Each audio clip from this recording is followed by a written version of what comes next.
Welcome to the Dr. Mudgil podcast. This is episode 147, and we are almost in the middle of September here.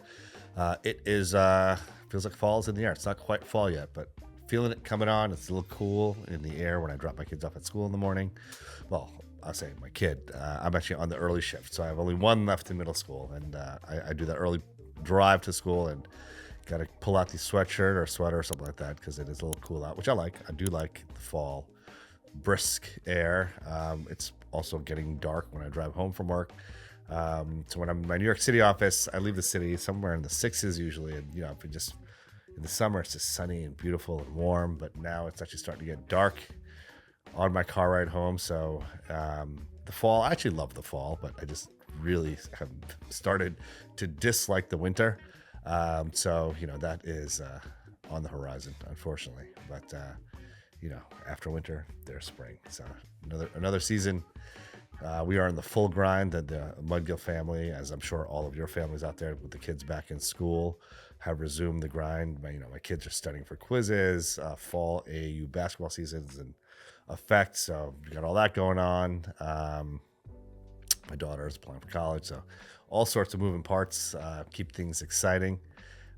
As I've mentioned before, when the kids grind starts, the family grind resumes in full intensity. So it's a little bit busier in the office now that it's fall, and I think, like I said, as every family's grind starts. So just gonna ride this out to the end of the year and enjoying the ride. And let's dive right in. So this podcast is going to be kind of another Thoughts of the Week Storytime podcast. And it's actually a podcast that I thought about doing last year, but something else came up and just ended up punting it. But I'm going to share a story with you guys. So when I dropped my kids off at school, last year I had two kids in middle school. I had one that was in 6th grade and one that was in 8th grade. And when I would do the drop off, there was always this gentleman that received them at school. He's just kind of standing outside directing traffic, and his name is Julius. And Julius is like a salt of the earth kind of guy. He's got an infectious, amazing, warm smile. It's almost like he's smiling from his soul. And when you see him, you just feel good. And I just see the way he is with all the kids at the school. The kids get out of the car. He's helping them out of the car. He's dapping them up, put arm around one of the kids, help them into the school. It's an amazing way to start school. No kid wants to go to school. I'm sure you remember those days, but when you see Julius, you just feel good that you're at school. Even the kids have a smile on their face, something that I rarely see. But, since I do the morning drop-off, I would see this all the time. Every day, I'd say, hey to Julius. Julius would always have a nice warm wave for me. And my kids would pop out and give him some dap and say, hey, just chatting it up with them for a little bit before they pop in. I mean, my kids were always late to school. Not because of me. I'm an on-time guy. But my middle guy is, he operates almost in reverse, I would say, in the morning. So he's slow, and he would drag his little brother behind him. So they would have a little bit of an extended reaction with Julius because they'd be late. There wasn't the rush of school. But we're working on that. My middle guy's a little bit more on time this year. So we're getting that because his older sister does not want to be late, and she frequently is his ride to school. So that's a separate issue, a separate podcast. But yesterday we went to the high school, and we had a meeting with my daughter's guidance counselor, and guess who received us?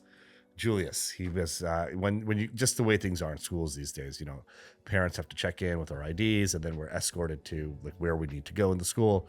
So in this case, we were escorted to the guidance counselor's office, and Julius was our escort. And he was just obviously so warm and gracious when he greeted us. He knows all the kids' names. So they said, hey, I saw all my kids. He mentioned them by name.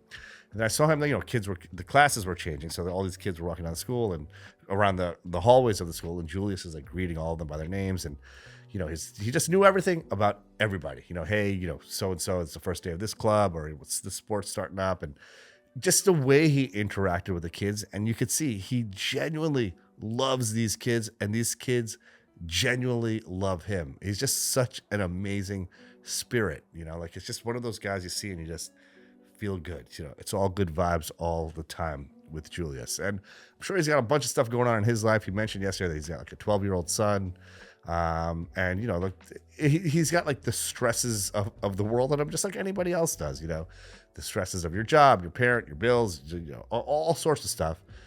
But somehow when you're around him, you don't feel that. All you feel is this immense positivity, just this incredible warmth. just this amazing vibe when you're around Julius. And today, when I dropped my son off, it was early shift. Julius, actually, I think he went from the middle school to the high school, but it's like one compound. The schools are connected. So I guess he was doing, there was usually someone else, but Julius was there when I dropped my son off on a middle school side, even though he works at the high school. And I saw it's sort of like a line of cars and the kids pop out of the cars. And, most of the kids actually take like forever to get out of their cars. They get in their backpacks. Their backpacks are like half the size of them. Then they got to get their like tennis racket or their violin or their trumpet or whatever. That's usually in the back seat. So I was able to observe Julius, just greeting all the kids with his big smile and, dapping them all up. And my little guy, it's like I said, no one loves going to school, and no one's like wakes up in the morning and be like, oh yes, I'm super psyched. I mean, some people do, but Mudgil household, it's not quite the case. But I looked over at my son and he saw Julius there, and I saw my son crack a smile. I was like, he kind of cracked a smile just seeing Julius. It kind of like, oh man, I'm so happy to see him, and and I was happy to see Julius too. And all the kids were happy to see Julius, as were the parents. He knows the parents as well. He was like talking to the parents.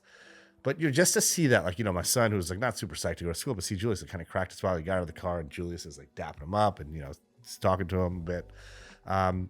It's an amazing thing. So the point of this podcast is the power of a smile is an amazing thing. Julius has this smile that comes from the soul, this positivity. And he is injecting positivity into the lives of all of these kids, into all the parents who are dropping their kids off at school. And, all of us, if all of us could be a little bit more like Julius, I'm certainly going to try to be more like Julius. I think the world, our worlds, like each person's individual world, all of it would just be collectively better. So thank you, Julius, for being the human that you are. You most certainly inspire me, and you are definitely affecting all of the kids you touch, all the souls you touch, I'm sure, in your life in a very positive way. So with that, I hope you all have a wonderful, restful weekend. We should all try to be a bit more like Julius, and I hope we're just all ready to crush that week that's coming up. Let's get it.